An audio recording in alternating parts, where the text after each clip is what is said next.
Hello, welcome back, YouTube. Thanks for joining me. It's always a pleasure to have you. So today I think we're going to talk mass transit. Let's see. Our city's growing. We're like around 20K, 18.2. And like I said, now I think our city's kind of get to that point where it can benefit from some mass transit. And we're kind of on the cusp of needing some bigger stuff. And so what I would like to do today is kind of go over maybe some just general concepts on mass transit, like how to use it, maybe my experience with, what kind of transit is best suited for what tasks, we'll say. And then, maybe we'll run some transit. I already started some transit, and I'll try to show you some of that and as we talk. And then maybe we'll lay down some more. So it's funny, oddly enough, this morning I was on the Reddit and I saw someone even asked a question about trains and how to run trains. I think the question was more along the lines of, well, I built my city up and I don't know where to put the train station because I built my city and I didn't leave any space. I basically told him, your bulldozer is your friend. Just blow some stuff up. Don't worry about it. But at the time, I think they just got the milestone. So I looked at the milestones a little just before, and it's out here, 9,000. So the milestone, you get trains, you don't need trains. We'll just put it that way. You don't need cargo trains or passenger rail at 9,000 citizens. You just don't. You have one tile that's probably, we'll say, 75% developed, and there's, where are they going to go? So don't worry about. So if you're new to the game and you're watching this, because you said mass transit in the title, and you're like, okay, don't worry about trains. Or at that point at 9,000, just put a couple bus routes in, and you'll be good. You'll be fine. At this point, we're at 20, so now, we're at 18, we're enough doubled that. Now is a good time to kind of consider doing some bigger transit, especially once you've unlocked some high density, and if you're doing some high density stuff, high density commercial, high density residential, and you're building your population up. So now is maybe the time to look at the bigger stuff and setting that up. And that's where kind of this city is at now. And let's get to it. So what have I done so far? I put 2 hubs in. I particularly use the MMT, the Metro. It's like the Metro monorail train or monorail Metro train hub. It's this guy down in here in the hub section. It comes with, I think, the mass transit DLC. So if you don't have that, you're kind of SOL. But this thing is the beast. It's the workhorse of my cities. I would recommend you use this everywhere because it's cheap as dirt and it gives you a lot of options. It costs $1,040 a week, and it gives you 2 train tracks, 2 monorail tracks, and a metro track. So you could, not in theory, you can do 2, 4, 6, 8, 10. 10 routes that do not overlap. I hope that makes sense. So you can do more than that. But you can do, when you have a train track, you have a left side platform and a right side platform. So you can do 2 routes on that track. So it gives you 10. I mean, to put that in context, compared to like what you may have on the base game. So I think this is the regular train station. It's $960. It's $80 a week less than this thing, right? $960. Is that what I said? This is $1040. And you only get 2 trains. You get 2 trains routes that you can do that's not overlapping. That gives you 10. 10 routes, 2 metro, 4 monorail, 4 train. If you're gonna do anywhere where you're gonna do a train station and maybe a metro, that's $240. Well, now you're talking $1,200 a week, right? So put this down. If you have it, if you're gonna do a train station with a metro, just put this down. It's built in, and it costs $160 less a week. And it gives you much more flexibility. You want to run monorail? Run it. You don't? You got more train lines? Go for it. That compares to like these guys. These guys are pretty good too. So the sneaky problem with these is then you have to connect that many train lines on the other side. So this gives you 12 platforms. So it gives you 12 train lines, as opposed to the other one giving you 10. So it gives you 2 more lines, but they happen to be train, which is the higher capacity. But once again, the problem is you then have to hook up potentially, I guess, 6. You can hook up 6 or maybe 12 train stations on the other end, where on this one you're hooking up met the metro. There are a couple of train stations, and you're hooking up monorail, which the metro and monorail are considerably cheaper, right? This is $240 a week, and really you got $240 and like three something. So the one without the road is $240, it's the same, and the one with the road is $320. So to me, this is your most, and it doesn't take up that much space. It's pretty close to the footprint of a regular train station, and these things take up a little bit more space. They look good, don't get me wrong, and I like them, but they take up, you know, we'll say double the space. So, you know, and these work really well. So I'm not bashing on these. I just was saying this is the one I use the most. All right, so that's hubs and train stations. Oh, so what did I done? I was like, we got into that because I hooked up one here and one here, and this guy's going to serve this tile. So you usually like a hub like this. It's good for one per tile, give or take. It's good. Maybe not quite. Depends on the density of the tile and what you plan on doing with it. I plan on this being pretty high density here. We're going to have some mixed, what I call mixed density, where we have a mixture of like this area here, some light residential like on the outskirts, and some higher density kind of more in the middle. I think this is going to be very similar here. I'm not sure what we're going to do in this area here. I know this is going to be a high density commercial pretty much all the way through, and some office space over here. So I know that we're going to have some people are going to want to come here. Because people, like I said, so this gets into kind of like rule number one, or big concept number one in the game.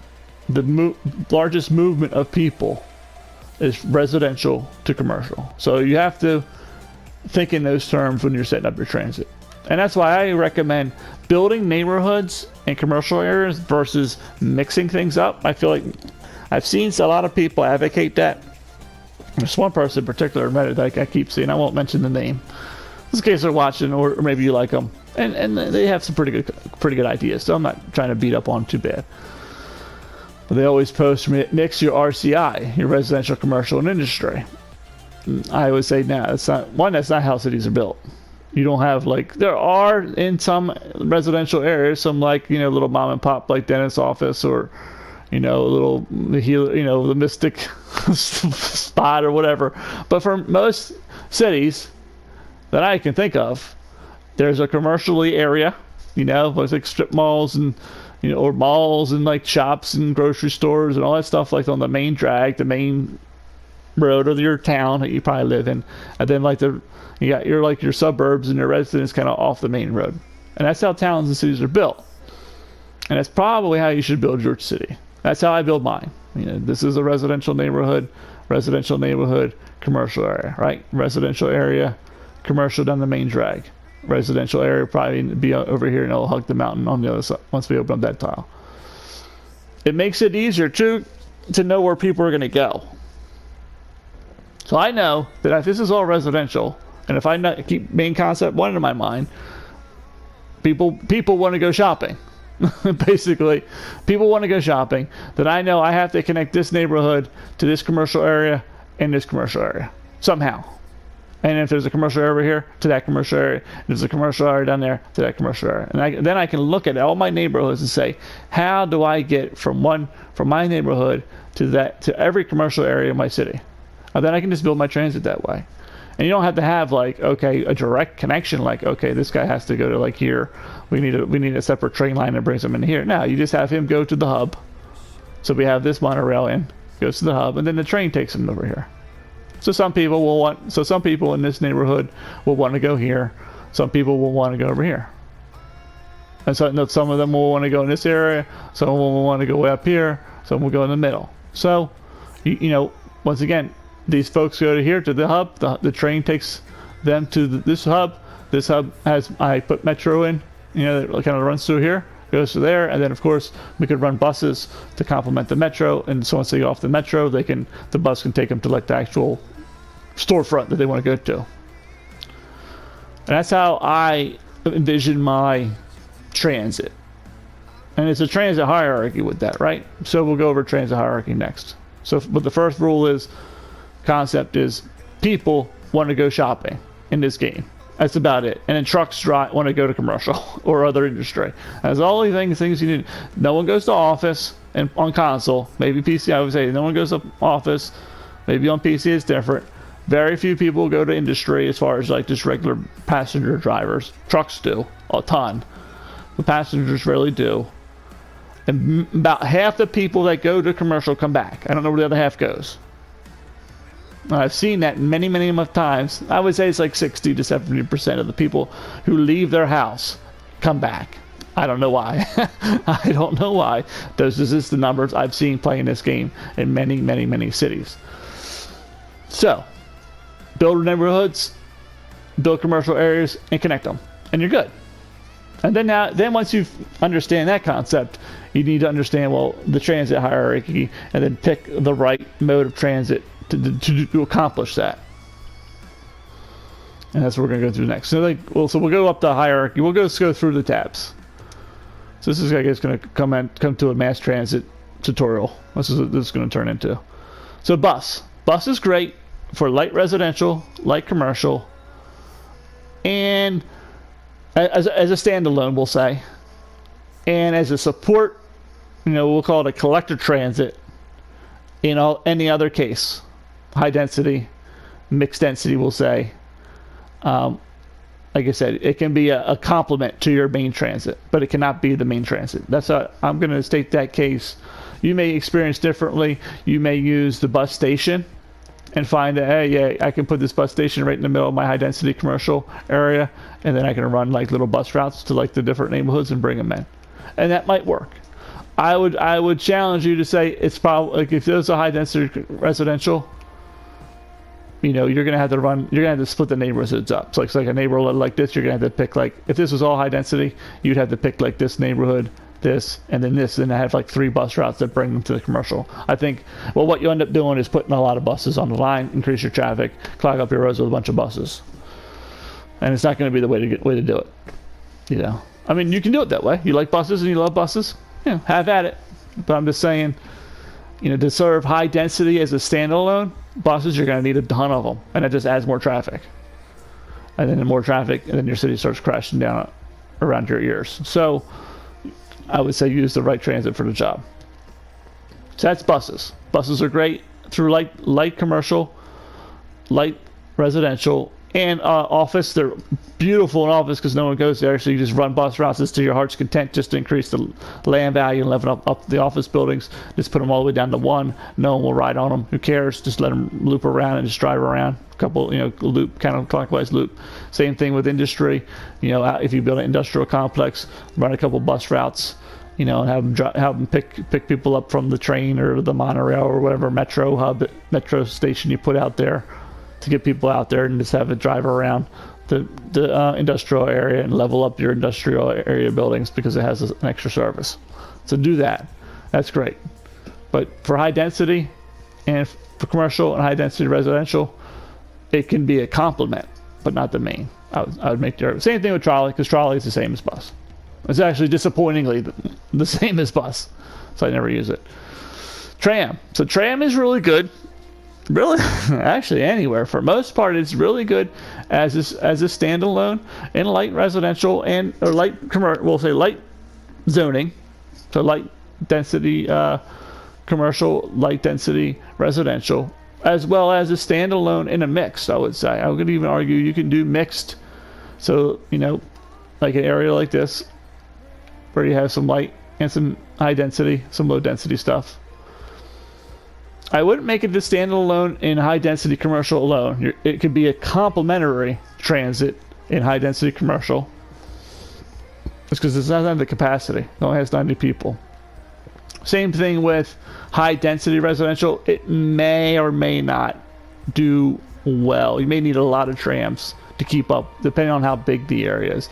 Like if this was all high density, I would be very cautious in using tram to serve this area alone. To say bring it down to the commercial area. Maybe it could scoop people up and bring them to the monorail. Let the monorail do the work. That could work. That might work, and maybe we could try that. So tram, once again, it's like bus. It's a good complementary, collector type vehicle for high density commercial, high density residential. It can do a standalone on mixed probably density stuff. So even mixed density commercial and mixed density where you have maybe 50-50 low and high. And of course it can serve light. It might actually be a little bit too big to serve, like say a whole, like unless like in this area like here you could probably get away with tram, but like say if it was like half this, so you build a community that maybe was only half the space, you probably wouldn't want a tram in here. Your bus would be enough. Okay, next one, Metro. So Metro is really good for as a standalone in high density residential, although it's noisy. So the nice thing about tram is it's not noisy. It's like buses, it's not noisy. So buses and trams, and I guess trolleys to the same effect, aren't noisy. The stops aren't noisy. So now we're getting into like the noisy transit. So now you might have to build like little buffers and stuff, little offices around it, little like commercial around it, or just like some trees, or put like the dog, put something like here, put it next to like the school, and then put like a little park next to that. You know what I'm saying? So like say the school was on the right, and then like a little dog park on the left, a little basketball court on the left. And then that would be enough, and maybe something on across the street, another little feature, or just a little bit of office space, and that would be enough to like shield the noise. Just like right here, I have office space, right? And it's for the most part it's enough that some people in here were getting sick every once in a while, but for the most part this is enough to shield this from this. So what we were talking about, Metro. So Metro is good. Like I said, it's good it's good as a standalone in high density commercial, high density residential. I wouldn't use it in light density because it's just going to be too big. And it's good. Now we're getting into like the bigger stuff. So now this is good for medium distance travel. It's good for short distance travel too in high density. So if you had like a high density commercial, I am contemplating putting like 1 or 2 in here, even though it's really only 2 blocks. I don't know. I don't think I would put 3 in here. I mean, but maybe I could. Maybe I could put 1 here. Somehow 1 in the back, 1 in the back here. I'm flirting with the idea, but it's once again, it's a little. Maybe we could do like diagonally. It might make a little bit more sense. Because it's going to be all high density here. But I might do tram instead. So once again, like whereas a bus in here might have a stop, like you could do like a stop here, like you might have 3 or so stops in here, and another 3 or 4 stops. Like a route in here might have like 6, 8 stops. You're not going to put like 3 Metro in here. So you want Metro to be a little bit bigger. I'll show you the Metro in here. It's probably pretty well spaced. We got the hub itself as a Metro. Then we got 1 down here. Got 1 down here, and I got 1 up in the residential area up here, next to the school. So they're somewhat far apart. These are kind of close, but they're like 1, 2, we'll say like 3 or 4 blocks apart. That's probably about good for Metro. Let's see. So medium, somewhat short. It can be like a little bit bigger than bus, we'll say. Probably a little bit around the on par with tram stops, or maybe a little bit farther apart than tram stops, but closer than it would be for definitely for train, or probably for monorail. So it's going to be like it's like an in-betweener.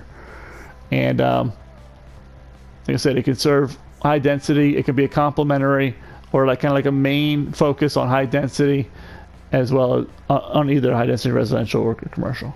But I don't know if I would make it the only way to get, say, from high density. So it would be a good way to collect folks in high density, or bring them down to a hub, or maybe even bring them down into the commercial area. You just got to be careful. It's a lot of high density residential to a lot of high density commercial. It's probably going to get overrun. We'll get into that in just a second. Like, how do you know when it's getting overrun and when you're breaking your transit, and don't do what I'm going to tell you not to do. Is a train full? Sorry, side tangent, squirrel. Oh no, 34. I didn't think I had a lot, because we haven't built this out yet. This is premature. Next thing is, we'll do the monorail, because that's the next kind of one up. It has 180 folks. This is really good for between tiles of like mixed density. So like from here to here would be fine. It's good for if you have a large like high density area. You know, so say like this was all like high density residential, maybe moving between the two or coming in and grabbing them. Or if this was like all high density commercial in this area, so maybe a monorail here and a monorail here, allowing people to kind of quickly move in between the blocks of, you know, move through that high density area, commercial area. So if you have some big zoned areas of high density, this is probably a pretty good choice. Like I say, it's good for like moving like your citizens from your hub to like your industrial area. If you have like an industrial complex, it's good for I said medium. I would say medium. So like metro, but in higher density concentration areas, you know, bigger areas. As well as it's good for moving folks between like so long distances between tiles of, I would say, to help out your train. So you can use it as a complementary service with your train. So say like this train brings folks to here, maybe you did like a monorail that brought people from over here to over here. You know what I'm saying? So like split the tile up. You could bring the monorail here and the train here if you found that your train was getting overwhelmed.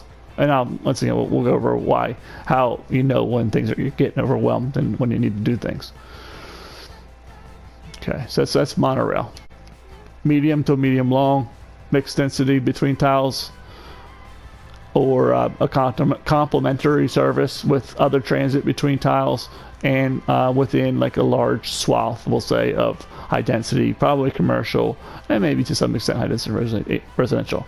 Cable cars are very much like metro or monorail. They're kind of like in that same area where you can do some longer runs of it. They can actually move like a 1,000 plus. I've had cable cars moving 1,200-1,300 people a week. So you can they're almost like a train. So you can use them I would say as like a monorail / trainee type transit. And if you like that look, and I put them in my cities, and I enjoy the look as well. They're really good for that. So like I said, they would be I would set them up like you would set up like a monorail / train route.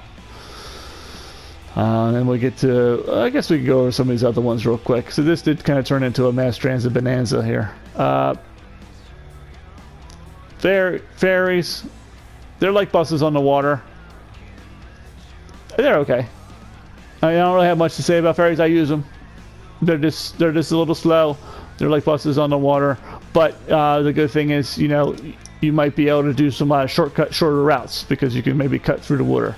The water might be the fastest route. So they're pretty good. They can be really well. You just got to be careful if they become the best route to get, say, from between high density residential to high density commercial. They're not going to survive. You're going to need way too many ferries. So it can like help once again if you have like a train like this. You know, say this train is taken to this, and you're noticing that the train's getting overloaded. Then maybe you put a ferry here and like a ferry here, and then that moves this group of people from here to like over here.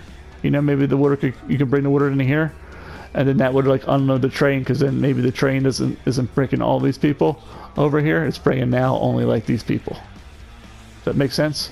So you can use the ferry to help offload some of your like land-based transit if you're finding your land-based transit is struggling, because once again we're going to get into how you know that in here once we get through all these different transit options.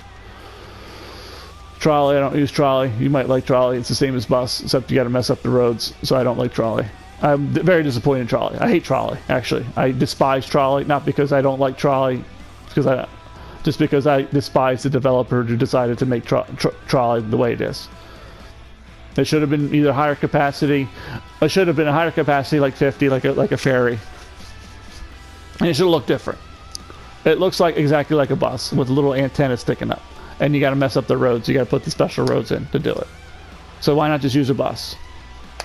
Like I tried to make the argument, well, you know, to get something that looks different, but it looks the same as a bus. It looks exactly like a bus. So just use the bus. Use the trolley you want, your city. Go for it. I hate trolleys, not because I wanted to use trolleys really bad.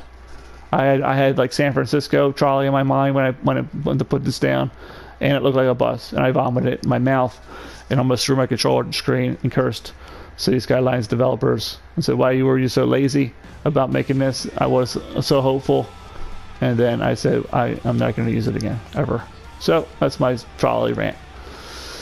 We went over this. Air transit, I don't use. They're too slow. The blimps look cool, but they have way too few capacity for what they need. So the problem with blimps, and probably the same extent helicopters, is their capacity is too small. The great advantage of those two things is they don't have to be on the roads or on the water. They're not bound by geographics, we'll say, by topology. They can fly in the air. So they can do the straight as the crow flies, we say, right? It's the straightest distance to one point to the next is you could just go, because there's nothing in the way. It doesn't have to follow any routes. It doesn't have to follow the rivers. It can just go there, which is great. That would be awesome. But the capacity is too low. So what happens? What happens is you do that. You build you say, okay, I'm going to build a straight route from here to here and bring all these people. This is my high, or I'm going to take all these high density residential folks and just bring them right to here, straight line. And the game's going to go, wow, that's the shortest line. I'm going to take it. All these people want to take it. Well, guess what? It's got like a capacity of 35. It's like a bus. It's a slow bus that takes forever to land and leave the launching pad.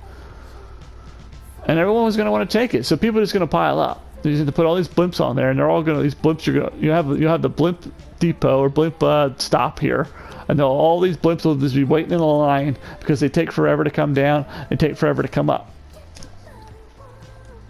So you're going to be like, well, that was pointless. Because it is. Unfortunately, it is. Because the very disadvantage of them is they can make the shortest route, which then causes people to want to take it. But then their greatest weakness is they have the lowest capacity, like a real low capacity, so then you can't use them. Because then you just have to put so many on the line that just bottlenecks. So that's my rant about blimps. I've tried them several times. I think they're cool. So I'm not like, I hate blimps because they're not cool. Blimps are cool. It's just they were nerfed because of the fact that they only have 35 capacity. So you can try them in your city, and maybe they will work well for you. And we have, like, in the pads take up a lot of space, so it's just all around. And there's, like I said, the Achilles heel is it takes so long to land and load up and leave again. It's just like the animation and everything just takes way too long. I don't know. It's just terrible. It's a shame. I would like to have things flying in my city, but the two flying things. I haven't tried helicopters, but I've seen people reply back to my rants on Reddit saying, yep, helicopters work that way too. So I haven't tried them. Maybe I'll put that one airport that has helicopters built into it, into this city, this one here, the Metropolitan Airport, and then I'll try them and see if that's true. I think, train. We haven't gone through train yet. I think that's it, for the most part. We can go through the other ones too, but we'll just go with train. Train's really good for moving people long distances. A lot of people long distances. I would recommend you use them to move people between tiles. And that's about it. I wouldn't recommend you use it like a train station to a train spot here. I mean, you could, if there was like really high density, maybe, you could use them within the tile. Like if you had like a train here and a train here. I mean, that would be fine. But, it might be a little overkill. You might just get away with, metro, monorail, something else. But if you like trains, go for it. Now, there's plenty of train hubs, and they all look good. So, try it. Like I said, trains are really good for long distance travel, moving lots of people, because they have the highest capacity. So, you see I have one here and one here, and that's going to be the main way of people from this tile get into this tile. And then from here, they can kind of disperse. I'll have bus, and I have metro that kind of runs in different ways. You kind of saw it earlier. They can kind of fan out, so to speak. And I think, okay, yep. So, when to know that you broke your transit, or when to know that? I think I talked about this when I did the buses. So we'll look at the buses. So when to know you've exceeded the capacity of the line. or when they know when to upgrade from one transit to the other? So that's a good question, and it's a really good question actually, and a somewhat hard question to answer. But I'll give you the telltale sign that what you're doing is wrong, it's broken, and you need to do something about it. And that's when the transit vehicle starts queuing. And some people might not be familiar with what that term means, queuing. The queuing means it's waiting. It's queued up. It's waiting to go. But it can't because something's blocking it. So in this case here, we have bus. A bus there. You got a pink bus here. There's a yellow bus and a pink bus. Okay, and they're spread out. Well, there's another example right here. So, him and him are far enough apart. We can run it and kind of see. Like this bus and this bus aren't on top of each other yet. We're getting close. We're getting close. Same thing with this bus here and here. Right? Same thing with the trains. This train's running just fine. There's like 2 trains on here. Well, what happens when things are queuing? So, for trains, if this, we'll call it lavender. I think it's lavender. This lavender train goes down here and goes to go dock here and let people off, but there's a lavender train in here already, and it's just waiting. That's bad. Don't do that. It's queuing. It's queuing up. It's queued up, waiting for this to get out of the way so it can pull in. Same thing with the bus. This bus is at this stop picking up these people, and then this bus shows up and starts waiting for that bus to leave. Don't do that. It's queuing. It's waiting. If you, in your city right now, and this is how I framed it last time, if in your city right now you have transit, any transit, in this case the bus, a bus here and a bus here and a bus here, waiting to use this stop, you're doing it wrong. Stop doing that and fix it. You have too many vehicles on the line. That's what that means. You've exceeded the capacity of a line. So a line has a capacity. So that's the concept you got to understand. Transit lines have a capacity, and transit should always be moving. Obviously, when it stops to stop to pick people up and let them off, it's not going to be moving. But transit should always be flowing. And that's the key thing to understand about transit. Always should be flowing.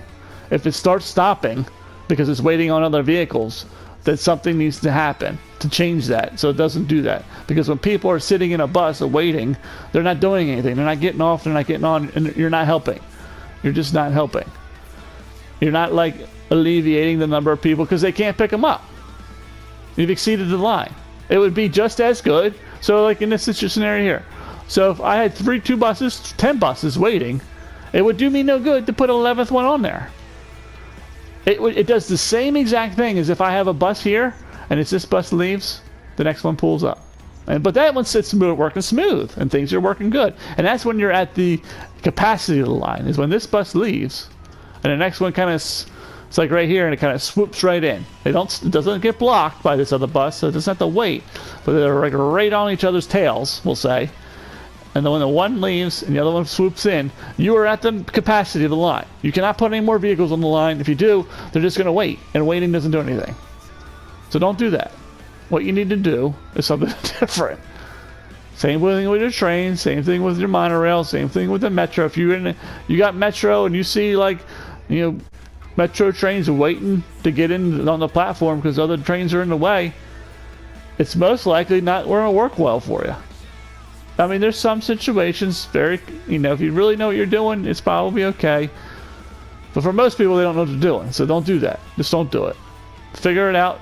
Sometimes you can, like with Metro, if you got Metro train, because maybe it's a real busy area, put a second Metro in. There's nothing wrong with doing something like this, and we'll do it live on camera. I don't care about the money. You can do something like this. Boom and boom. And then take this. You could do it like that, or you can do it like this. Oop. Like this. You could do it like how I have it. I'll show you how I have it real quick, and then just do something as easy as this. You can give them like a crosswalk here. They can cross. We can actually fix that so it's actually perfectly aligned. But then, of course, the problem is that they're going to cross the street. So the better way to do it is just to take this. One of these here. Oh, I'm on roads. Whatever. Let's change that back. I need this guy. That's what I thought I was on. Yeah, put him here. And then do this. Where is it? In here. Pick a nice pretty path. And do this. That's not the path I want. Yeah, I like the brick. I always say I like the brick.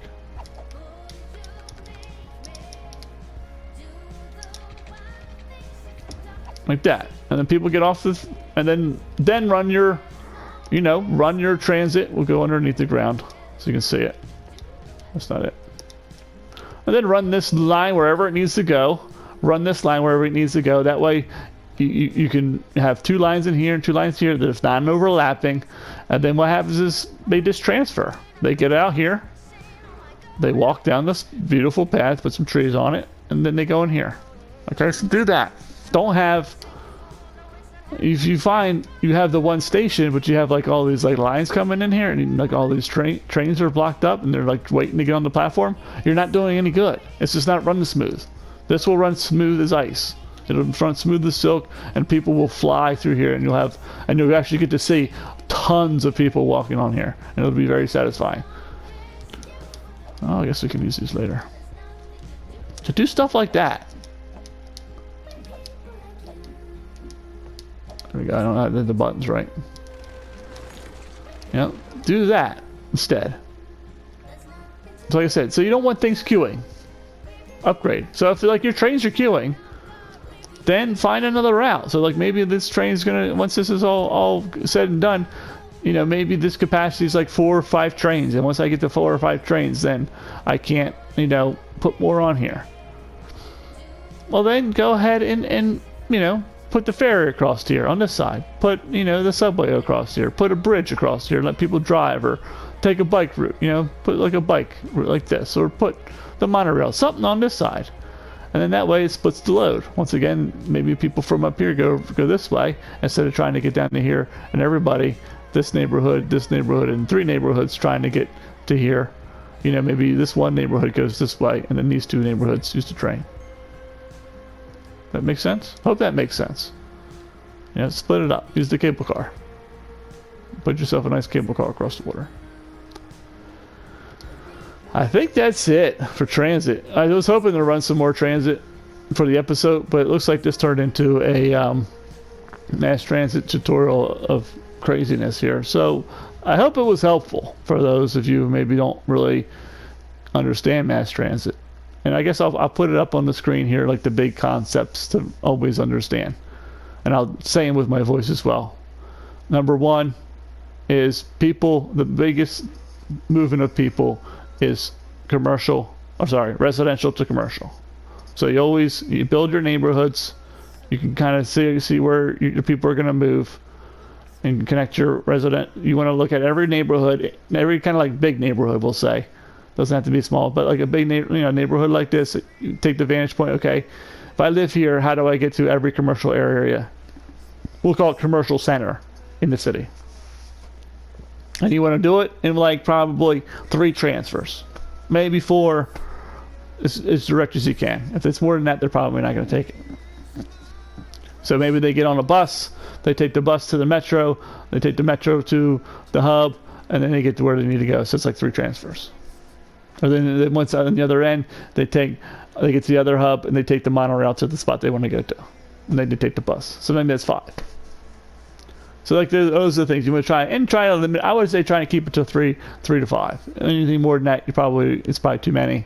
Probably 3 is probably a good number to figure that out. Next big concept is use the appropriate transit for the job.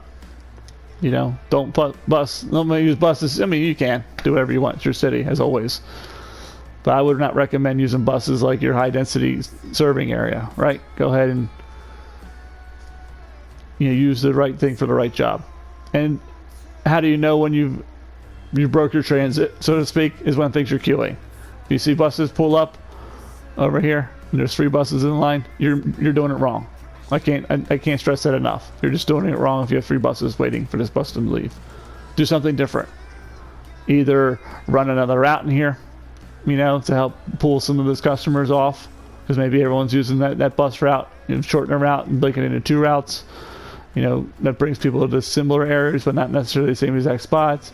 Or upgrade it to tram, metro, whatever you happen to have. Do that instead, because once again, you're putting just so many vehicles on the roads, especially like the tram, the trolley, and the bus. They operate on the road itself. So you don't want like 20 buses, especially if 5 of them are waiting at the stop, to be clogging up the rest of your traffic. It's not doing you any good. It's hurting your city, actually, not helping. And I think that's it. Well, if you have any questions or any comments, or you hate my voice, or you hate the video, post a comment down below. Hopefully it was helpful. And as always, take care, have a great day, and happy building.